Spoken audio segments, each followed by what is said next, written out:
Wow, wow, wow. Some people really deserve to be blessed. Thank you to everybody that has been supporting me to feed kids in the slum. I got this group of my friends who decided to support our feeding program in Korogocho slum in such a sweet way. And they thought, do these kids in the slum even ever eat meat? And they told me, Gladys, what we are going to do as a team, we shall be making sure that we give you goat meat every once a week. So one day in a week, my babies in the slum look forward to eating a meaty meal. How is that? How kind is that? Kids that will only live to imagine how the taste of meat is. But now see, God sent angels, people full of the love of God, to just come and bless these kids with meat every once a week. These kids, they come from very humble background. They come from very humble background. Having a piece of meat to bite is such a miracle for them. It's such a big deal for them. Not even just a piece of meat to bite, just having something in that plate for that day is something bigger than big for most of them, because these kids sleep hungry for days. Most of them sleep without anything in their stomach. They wake up in the morning, there's nothing to eat. It's over lunchtime, they have nothing to eat. Day 1 goes like that, day 2 goes like that, day 3 goes like that, until now they're used to living a lifestyle of bearing with hunger, battling with hunger. When we opened this feeding program, is because of the pain I felt when I crisscrossed the slum. I saw kids fainting, literally fainting because of hunger. Fainting and falling by the wayside. Fainting and falling on very dangerous places where cars can move over them, where they can even fall in a ditch, where they can even fall in a sewage. They just faint and fall anywhere. Not because they are sick, but because of hunger. And I thought, wait a minute, even if I am not the one having the money, the resources and all needed, I think I got a good and rich network of friends like you who see what I do and say, oh, wait a minute, I want to join you in feeding those kids. Friends like you who see this number that we provide here, you call and you say, yes, I've seen, I want to be part of it. Yeah, this is how you, my friends, are standing with this feeding program. People are sending food stuff to our feeding program. These are lentils, these are bags of rice, these are bags of ugali flour. People are just sending in the food stuff.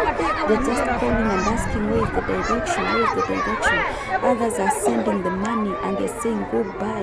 Like the person who bought all these lentils and all those bags of rice and the ugali flour, they just sent money and said, go buy the food.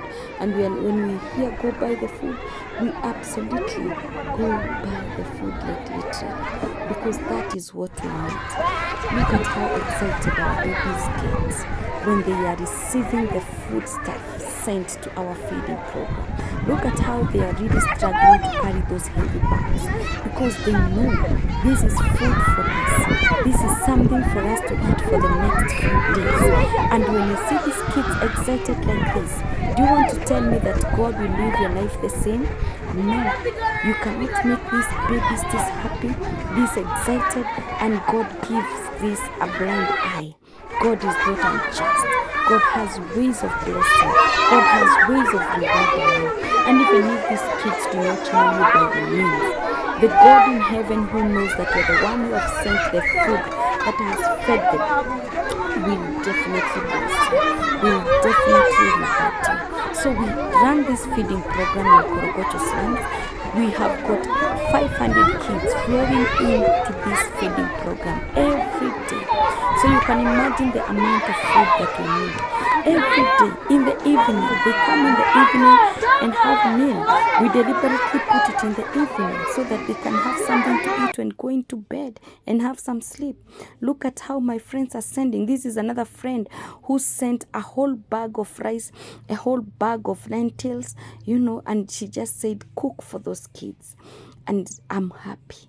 Whenever I'm receiving this food, I just get so excited. I pray a prayer for you. I pray that God will keep rewarding you, keep meeting you at the very point of need. May God keep meeting your desires. Look at that. Somebody sent a rider to come and deliver this kind of food stuff. How grateful are we? Somebody sent money for us to buy all this food stuff. How grateful are we? How happy you make these kids. Even when we need things like vegetables, we got people saying, I have vegetables, I have a farm, I harvest vegetables, I'm sending them over to your feeding center. A friend of mine is a farmer. He does onions, he does the onions, and then he sends it to us. Look at that. May God bless him. May God richly bless his farm to always produce 100 yields. Thank you for supporting this feeding program. Thank you for standing with these kids. Most of these kids, it's only that you may not know, some of them are on long-term medication and they need food to keep up with their medication. That's why we are called blessed to transform. That's why we believe I can be the change. You have the change that is needed for these kids to be well fed. Look at how they carry their small babies. They come carrying their tiny ones because they know if they leave them at home, they will have nothing to eat. You see, no matter how little portions they get, they just want something to bite. They just want something to keep the days going. If there are people who really can describe how hunger looks like, it is these babies coming from the slum. And if you're there and you're able to feed with the little or the much that you have, there is our number flowing down there. Reach out to us. Reach out to us and say, I want to plug in and be counted among them that feed the hungry in the slum. My mentor, Mother Teresa, said, if you cannot feed 100, feed one. You might not be able to send us a lorry of flour, but you can send us 1 bundle, 2 bundle, 1 bag of rice, 2 kilos of rice. We shall appreciate and we shall be so grateful. So don't look at the numbers. Don't feel discouraged that I can only feed 2. Even if it's 1, you send that help. Send that donation. God is going to bless you in a big way. Sharing is caring. If we care about these little babies in the slum, let us share with them what we have. Let us be ready to touch their lives through love, through feeding them. When we feed them, we keep them in school. When we feed them, we protect them from going to commit themselves in those crime activities in the slum, because some of the young people go to do crime because they are hungry. They want to steal and get money to eat. They want to rob and get something to buy food. Small girls go and give themselves to men to get money for food. When you're hungry, you are desperate and you can do anything. So let us protect these babies from engaging into such kind of crimes. When we feed them, their mind settles down. They can now go in class and read. They can now stay at home and not go do crimes. The girls can stay at home and say no to early sex and say no to early marriages. Join me, let's feed them.